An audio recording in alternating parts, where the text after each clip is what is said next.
Bonjour, nous sommes sur la chaîne Perdition idéologique et nous allons continuer nos discussions sur les idéologies contemporaines.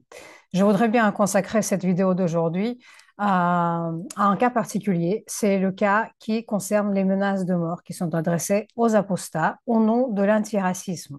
Et je vais prendre comme cas d'étude le cas de Fadila Maharoufi. Alors, dans cette vidéo, je voudrais proposer une courte analyse des procédés discursifs, idéologiques et propagandistes des islamistes et de leurs alliés qui visent à faire taire les opposants au totalitarisme islamiste rampant. Quand je dis faire taire, on peut comprendre cette expression au premier degré, c'est-à-dire priver de parole, ou bien on peut aussi le prendre en tant qu'euphémisme pour dire tuer. Quand vous tuez quelqu'un, il ne parle pas. Vous le faites taire. Les morts n'ont pas de parole. Salman Momika, chrétien irakien, brûleur du Coran, et son critique virulent en est un exemple le plus récent. Il y en a eu beaucoup d'autres apostats critiques de l'islam chrétien, juif et musulman qui ont été tués, privés de parole, parce qu'ils n'étaient pas d'accord avec les dogmes exposés dans les textes fondateurs de cette religion. Il y a beaucoup d'exemples de cela. Par exemple, en 1982, Farak Foda, un écrivain libéral égyptien, a été tué par les membres de la confrérie, les frères musulmans, parce qu'il était très critique à l'égard de l'islam. Alors, si vous voulez savoir plus des apostats, il faut aller voir le site Religious Freedom French Institutions.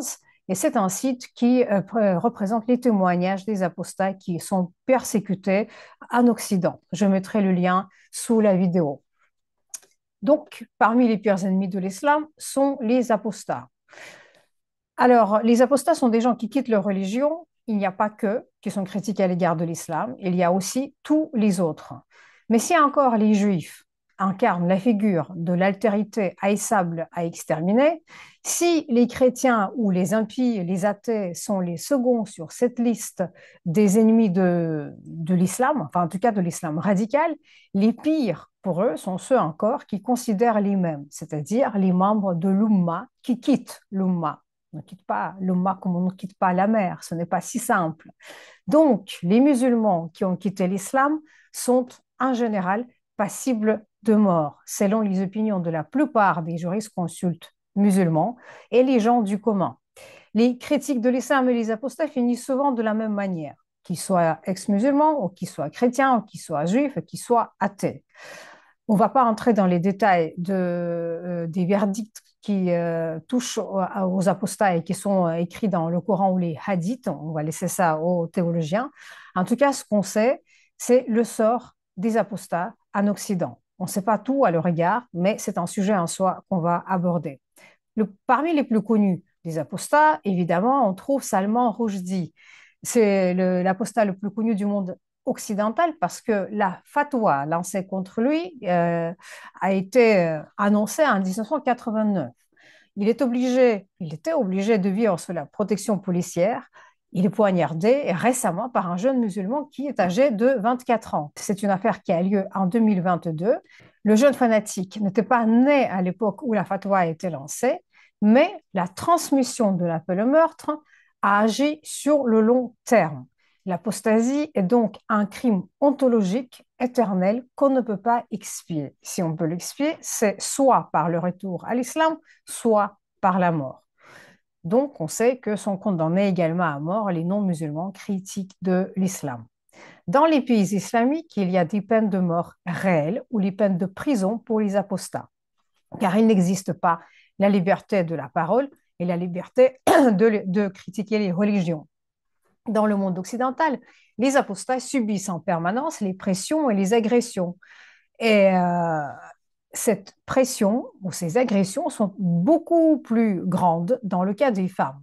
Imaginez maintenant que les femmes ne sont pas seulement les critiques de l'islam ou de la communauté dont elles sont issues, mais que ces femmes défendent les juifs, ces éternels ennemis de l'islam. Ces femmes sont ouvertement laïques et, oh, le crime suprême, elles peuvent être aussi homosexuelles. Alors, ces femmes apostates incarnent le mal absolu.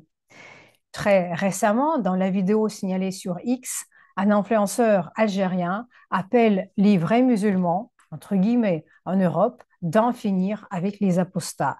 Et on le sait grâce à une ex-musulmane qui poste une alerte adressée à la police, adressée au gouvernement, pour les prévenir de ce danger.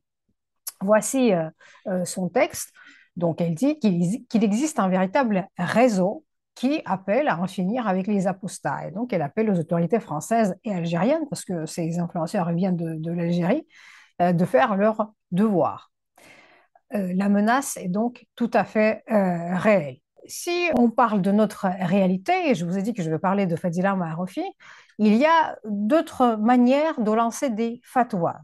Ce ne sont pas des fatwas qui sont clairement religieuses, mais on va voir que le soubassement des appels à punir ou à faire taire telle ou telle personne s'inspire quand même des dogmes religieux. Je vais vous passer une vidéo où une députée belge tient un discours extrêmement étrange pour nous, Français. Je ne pense pas qu'un discours pareil soit possible en France.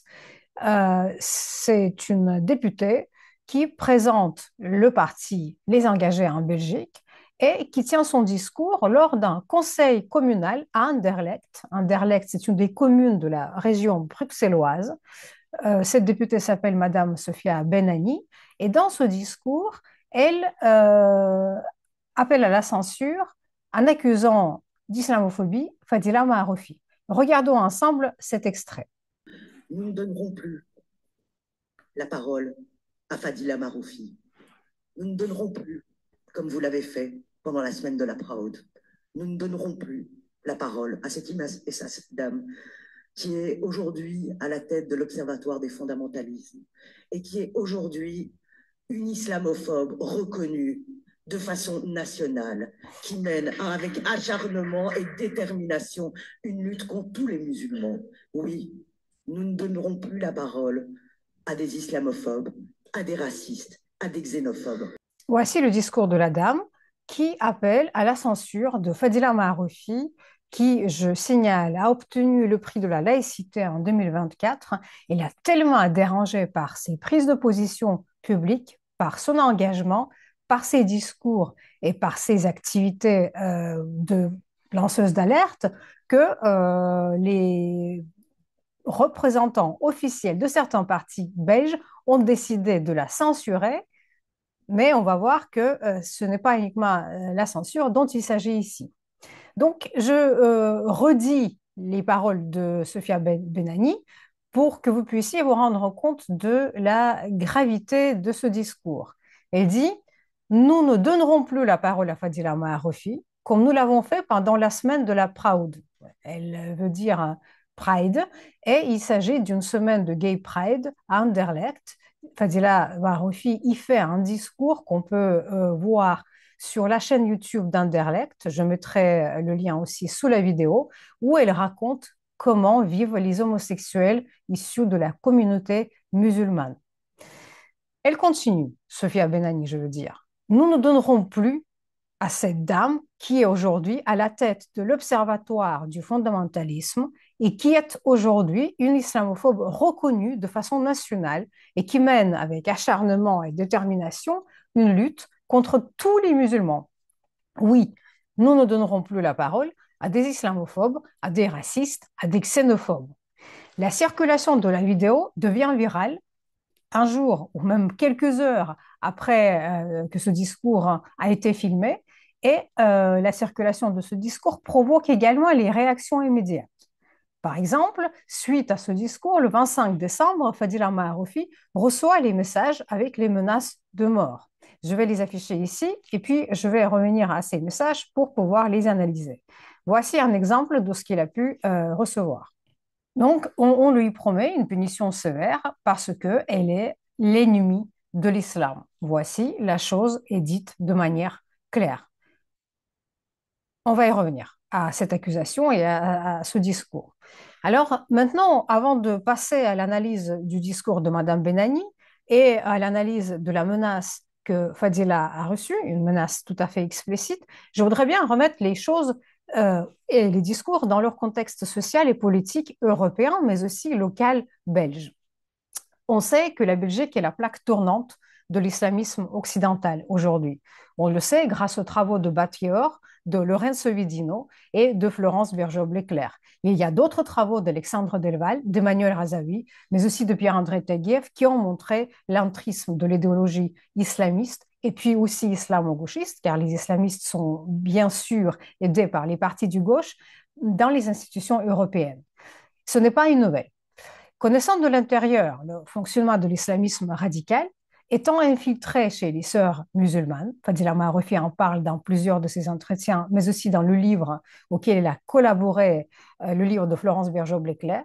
Donc, elle a analysé le fonctionnement des réseaux fréristes et d'autres mouvances islamistes.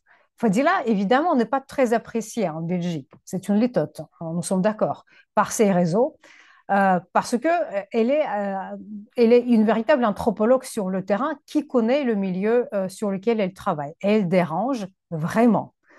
Et elle a co-créé l'Observatoire européen des fondamentalismes, dont elle est aujourd'hui directrice. Cet observatoire est un centre de veille et de documentation sur l'entrisme islamiste.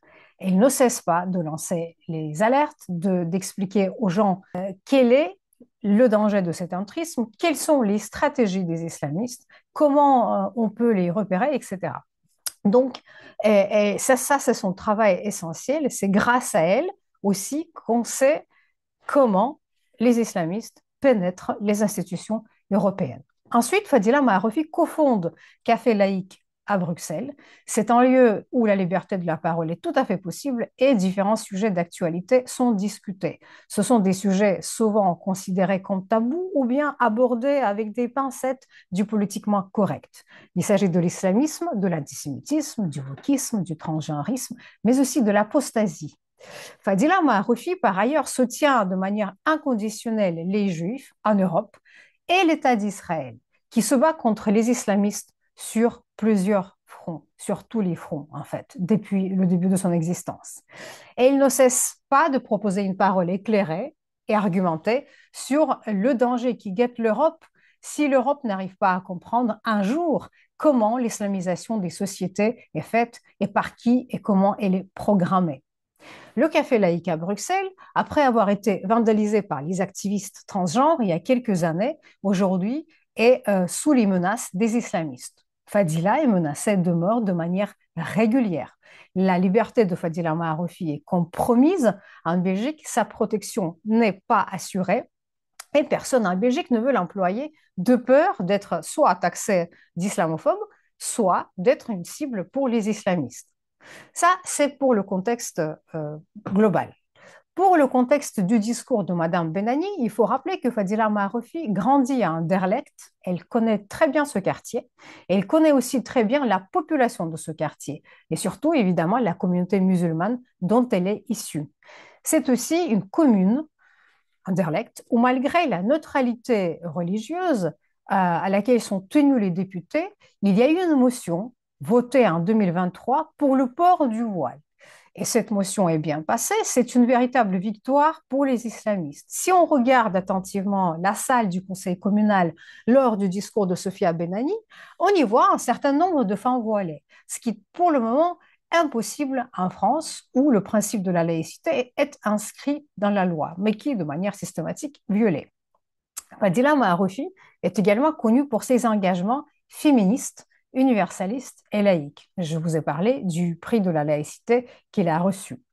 On a essayé de la brûler vive, on a essayé de la tuer à plusieurs reprises, on a essayé de la tabasser, rien n'y fait, et elle n'a pas cédé à la propagande islamiste ni à la peur. Peut-être qu'elle ne sait pas ce que ça veut dire d'ailleurs.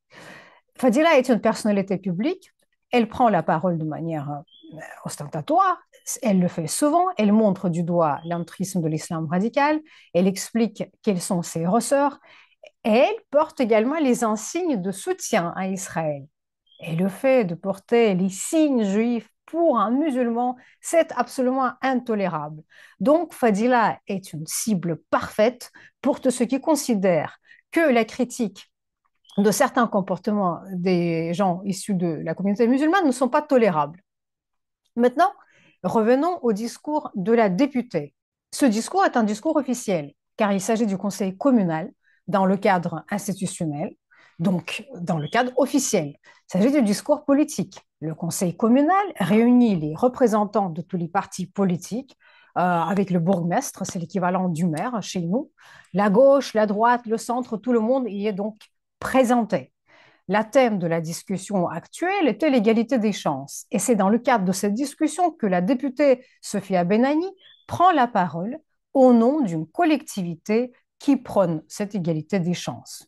Et donc, pour rendre cette mission possible, Madame Benani utilise le pronom nous, qui représente, il faut croire, quand on écoute ce discours, le parti, parce elle est issue du parti Les Engagés, parti plutôt centriste, si je comprends bien l'échiquier politique belge, et elle dit que nous, que le parti, donc, interdit la parole à Fadila Maharofi. C'est-à-dire que cette interdiction de la parole est annoncée comme une décision censée servir à l'égalité des chances et évidemment pensée par le parti. Quand elle dit « nous interdisons la parole à Fadila Maharofi », ce « nous » est un pronom qui représente l'énonciateur collectif du parti engagé, mais aussi la commune Anderlecht, parce que Sophia Benani rappelle que eux, enfin nous, ils ont donné la parole à Fadila 2 ans avant ce fameux discours. Donc, le discours qu'on peut trouver en ligne, effectivement, en regardant la chaîne de la commune Anderlecht, où Fadila parle de la vie de la communauté LGBT. Et donc, notre Madame Sophia Benani ne se contente pas de ce petit nous régional ou communal, elle continue en annonçant que la parole ne sera pas donnée à cette dame qui est reconnue une islamophobe nationale. Donc, Benani élargit ce nous à la nation entière dont elle serait la représentante. Car comment sinon savoir que la nation belge a reconnu Madame Maharoufi islamophobe? Alors, j'ai dans mon esprit une note secrète qui a été adressée par Andropov à l'époque directeur du KGB à Khrushchev, Nikita Khrushchev, et qui propose à Nikita Khrushchev de considérer tous les contestataires qu'on appelait dissidents, qu'on appelle toujours d'ailleurs dissidents, comme malades mentaux et créer des prisons psychiatriques pour les y interner. Le procédé semblable consiste à appeler l'ennemi, le contestataire ou le dissident aujourd'hui, islamophobe, pour s'en débarrasser. On n'a pas encore d'endroit particulier pour les islamophobes, peut-être le cimetière. Sauf s'il s'agit d'une autre nation pour laquelle toute critique de l'islam est immédiatement étiquetée comme islamophobe. Mais quelle est donc cette nation? On n'en sait rien. En tout cas, Madame Benani parle au nom de la nation belge. Maintenant, je propose de jeter un coup d'œil, un coup d'oreille sur le mot islamophobie et comprendre ce que ce mot charrie en tant que concept dans son utilisation. Je rappelle que la séduction des mots est propre à toute idéologie. Toute idéologie opère la séduction avec les mots, ou bien, comme on dit, les maîtres mots. L'islamophobie est un de ces mots, maîtres mots. Au départ calqué sur judéophobie, ce mot fait partie du dispositif discursif des défenseurs de l'islam. Ce sont des progressistes, la gauche l'évoque, et bien évidemment les islamistes. Et pourquoi il faut le défendre, l'islam? Qu'est-ce qui se passe avec l'islam qui soit si malheureux et si sans défense? Alors, il faut comprendre que la défense de l'islam, c'est une défense de nouveaux prolétaires, parce que les musulmans sont considérés comme ceux qui ont remplacé les anciens prolétaires.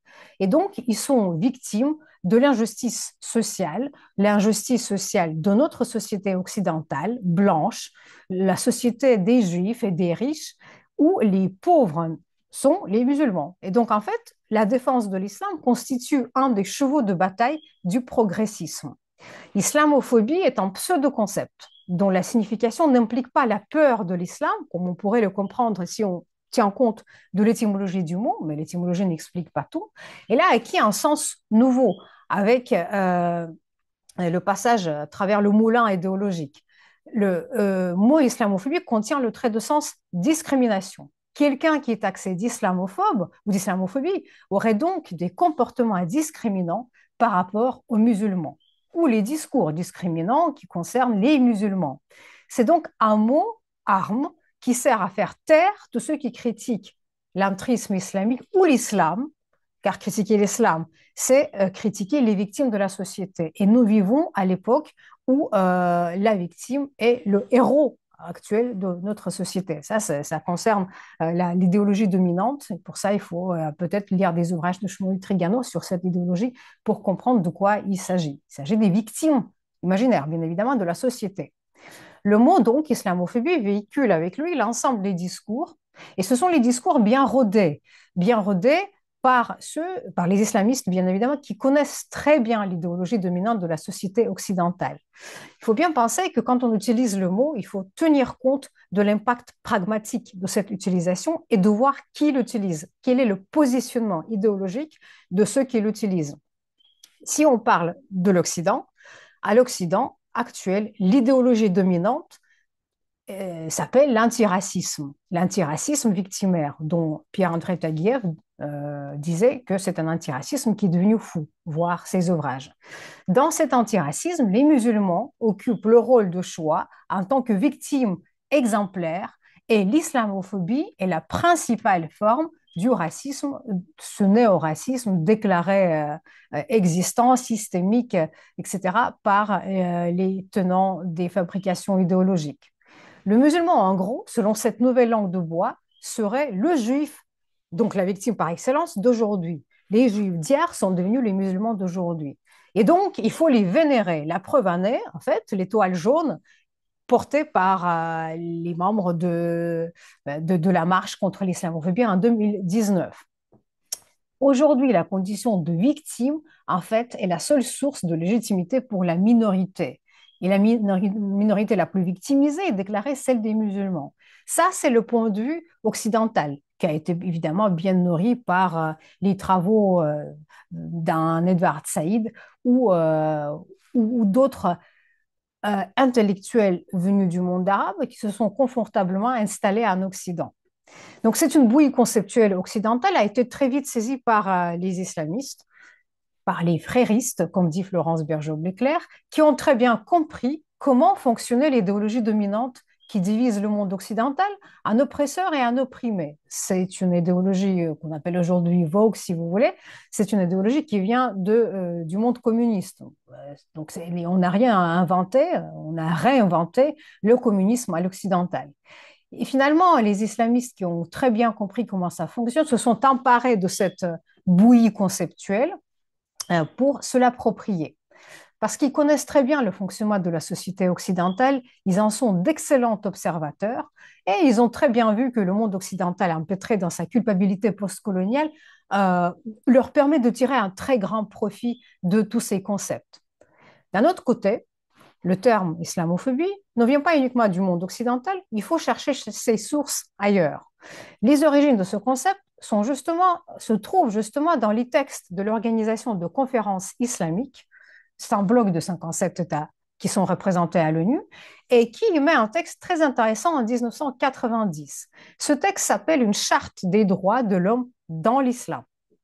Alors, je vais vous citer quelques articles de cette charte qui vont permettre de comprendre pourquoi la critique de l'islam ne correspond pas aux droits de l'homme. Et il y a plusieurs articles que vous pouvez voir. Donc, l'article, par exemple, 22, qui dit « Tout individu a le droit d'exprimer librement son opinion d'une manière non contraire aux principes de la loi islamique. » Donc, la liberté de la parole s'arrête là où commence la critique de la parole islamique. Tout individu a le droit d'appeler au bien, d'ordonner le juste et d'interdire le mal, conformément aux normes de la loi islamique. On retrouve la frontière qu'il ne faut pas passer, parce que quand on passe la frontière, on transgresse ou viole les lois de la charia. Il est interdit de l'exploiter, d'en abuser ou de s'attaquer aux choses sacrées et la dignité des prophètes.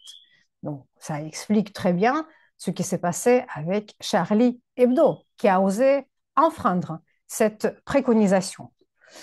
Dans la même charte, on peut aussi voir un chapitre qui parle de la spécificité des droits de l'homme dans l'islam, notamment l'article 7.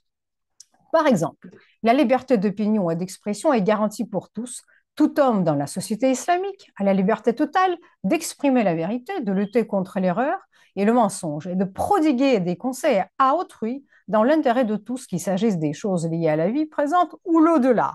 Mais cette liberté est limitée pour éviter qu'elle ne soit mal utilisée. Il y a des frontières à ne pas franchir, sinon ça serait le chaos total, la violation des lois d'Allah, l'oppression des individus et la décadence de la société.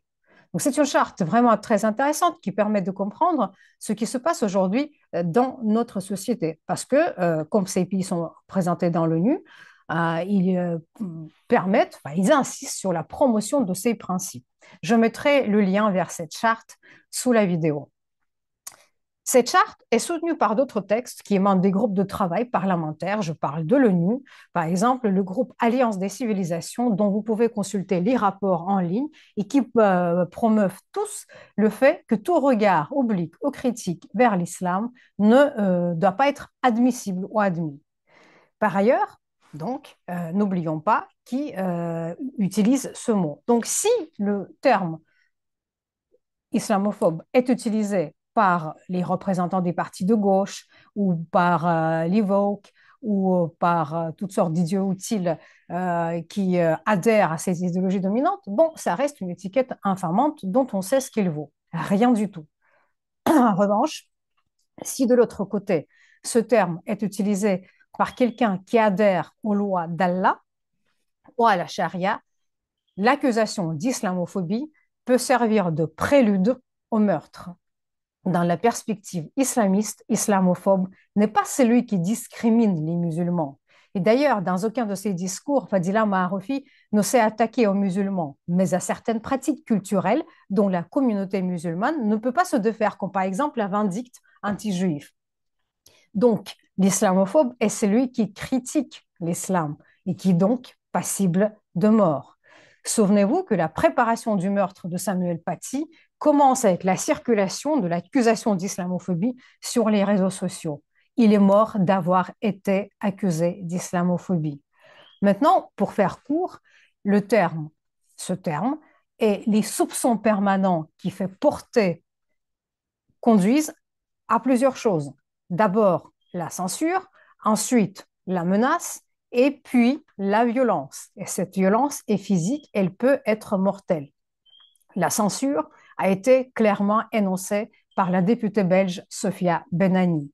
Soutenue d'ailleurs par des islamistes de tous bords qu'on trouve sur X, on peut voir, et qu'on peut voir sur le fil X de Fadila Maaroufi, sous cette vidéo, on peut trouver des textes très intéressants. Parce que quand vous condamnez quelqu'un à la mort, qu'il soit social ou réel, ce n'est pas obligatoire de le faire de manière directe. On va arriver à la menace directe, mais avant cela, il y a quand même d'autres tactiques et d'autres stratégies discursives pour montrer que quelqu'un est à éliminer. Je vais prendre une étude, un tweet d'un certain Rabah Madjer El Rabzouz, je le partage avec vous pour que vous le voyez, qui utilise les termes a priori pas du tout violents pour parler de la mort sociale de Fadila Maaroufi. Ce monsieur nous dit, il faut un cordon sanitaire, donc cordon sanitaire justifié. On devrait faire pareil en France avec sa compagne, Florence Bergeau-Bléclair. J'insiste sur l'utilisation de ce terme, compagne, sa compagne, Florence Bergeau-Bléclair. Alors, on pourrait dire, bon, c'est un message qui n'a absolument aucun intérêt et passer outre. Mais le terme compagne n'est pas choisi au hasard. On pourrait même passer, je veux dire, il est significatif dans ce discours particulier. Comme on ne peut pas dire publiquement cette gouine de Fadila Maaroufi en parlant de l'homosexualité de Fadila, dont elle ne se cache d'ailleurs pas, parce que ça serait puni par la loi, l'homophobie est un délit, l'utilisateur Rabah Madjer utilise le terme compagne pour souligner autre chose, pour parler de l'apostasie et dire que non seulement elle est apostate, mais elle est aussi homosexuelle. Donc, elle commet un double crime. Elle critique l'islam et évidemment, elle ne vit pas selon les lois islamiques alors qu'elle est ex-musulmane. Il faut comprendre qu'il ne s'agit pas tant de fantasmes de ce monsieur sur les relations de travail, des métiers qui peuvent unir Fadila Maroufi et Florence Bergeau-Blaclair, car elles ont travaillé ensemble. Il s'agit ici d'une tactique de condamnation indirecte. C'est un double langage de celle qui va contre les lois d'Allah et qui donc punissent l'homosexualité par la mort. Bon, donc ça, c'est une des stratégies possibles, une stratégie de condamnation indirecte. Revenons maintenant au véritable impact de cette condamnation d'islamophobie. Et là, je vais vous afficher à nouveau la menace de mort dont Fadila a fait objet et qui est tout à fait directe, qui ne se cache même pas et dont on peut voir l'auteur. Donc, un certain Julien Souleyman Ansar Allah écrit un message à Fadila où elle l'appelle une créature orgueilleuse et arrogante. Lisez-le. Pas d'échappatoire pour les orgueilleux, arrogants et menteurs. Julien Marché-Avignon, retiens bien mon prénom, petite créature orgueilleuse et arrogante. Sakar, la fournaise, est à vous, à vos portes. Racaille sioniste, ennemi de l'humanité, au singulier féminin. Vous serez jugé au pluriel cette fois-ci pour complicité de crimes de guerre, crimes contre l'humanité et génocide. Le châtiment sera dur, le sablier qui montre que l'heure est en train d'arriver. Vous êtes les cancers de l'humanité, les ennemis de l'islam seront punis sévèrement. Donc c'est un message vraiment atypiquement issu de la rhétorique islamique. Il commence avec une généralité, il vise la personne à éliminer et ça se termine par effectivement des vindictes qu'on peut trouver dans le Coran. Alors, si on analyse ce texte, parce il mérite d'être analysé, d'ailleurs, il commence par une phrase qu'on ne voit pas ici, le califat d'Allah arrive bientôt, Inch'Allah, dit-nous ce monsieur. Et alors, peut-être que c'est un converti, mais ou pas, peu importe, c'est quelqu'un qui s'appuie sur certains versets du Coran qui parlent de l'enfer pour les orgueilleux. Sakar, ça veut dire enfer. Et les orgueilleux sont considérés comme pécheurs. On ne va pas faire ici l'analyse de tous les versets et de toutes les sourates du Coran. Je vais rappeler juste deux, la sourate 39, verset 72. Il sera dit, entrez par les portes de l'enfer pour y demeurer éternellement. Telle est la demeure des orgueilleux. Donc, l'enfer pour les orgueilleux. Ceux qui ne croient pas à l'au-delà ont les cœurs ignorants et sont orgueilleux. Vous vous souvenez, on a lu la charte des droits de l'homme dans l'islam. Cette citation provient de la sourate 16, verset 22, etc., etc. On peut en trouver beaucoup. Créature orgueilleuse et arrogante, donc, qu'on Fadila Maharoufi, doit s'attendre à l'enfer. Sakar est à ses portes. Donc, c'est l'un des noms de l'enfer dans le Coran. Le messager d'Allah, ensuite, qui est ce Julien, associe Fadila à la racaille sioniste. Je pense que ce terme se passe de traduction. Il s'agit ici des Juifs, qui sont les ennemis de l'humanité. Ce qui est intéressant de voir dans ce message, c'est le rapport à l'altérité. Celui qui parle, c'est un musulman, à toute évidence. Et donc, il parle au nom de l'Oumma, donc celle qui respecte les lois d'Allah. Et l'Oumma se prend pour l'humanité tout entière, puisque les Juifs sont considérés comme les ennemis de l'humanité. Et donc, il lui promet un châtiment très dur. Et le message se termine par une phrase qui rappelle que tous les ennemis de l'islam, juifs, chrétiens, apostats et impies, seront punis sévèrement. Quelle est cette punition? Inutile de le dire, c'est la mort. Donc, on menace Fadila Maharoufi d'être tué, de la faire taire par la mort. Alors, on sait aujourd'hui qu'il ne s'agit pas de délires psychotiques, ou même si ce sont les délires psychotiques, on sait très bien que ces délires peuvent se terminer par des actions tout à fait réelles et concrètes. Et donc, je veux rappeler aussi que les idéologues, en règle générale, sont rarement assassins. Ceux qui prononcent ce genre de discours ne vont pas aller tuer Fadila. Enfin, je ne parle pas de ce monsieur, je parle de Madame Benani qui déroule un discours dont on peut dire qu'elle est une double annonciatrice. Je ne parle pas de nous, je parle du fait qu'elle montre à ceux qui sont présents dans la salle le discours ambiant, la doxa ambiante, mais elle tient aussi un discours qui est très entendu et très bien compris par les islamistes. Je rappelle que Al-Qaradawi n'a tué personne, en tout cas, il n'a pas été jugé pour assassinat, mais il a armé des millions par les paroles de sa haine. Il faut donc comprendre que la députée belge, par ce discours, arme les acteurs des violences physiques futures.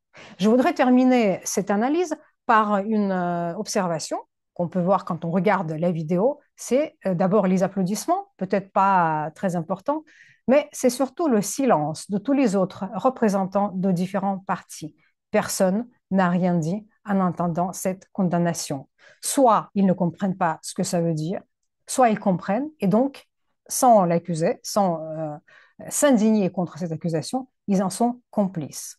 Voilà ce qu'on peut dire à propos de ce cas et ceux qui peuvent aider Fadila Maaroufi dans le procès qu'il va intenter à l'encontre de Sofia Benani, eh bien, vous pouvez consulter son compte Twitter pour contribuer à sa défense. Je vous remercie de votre attention.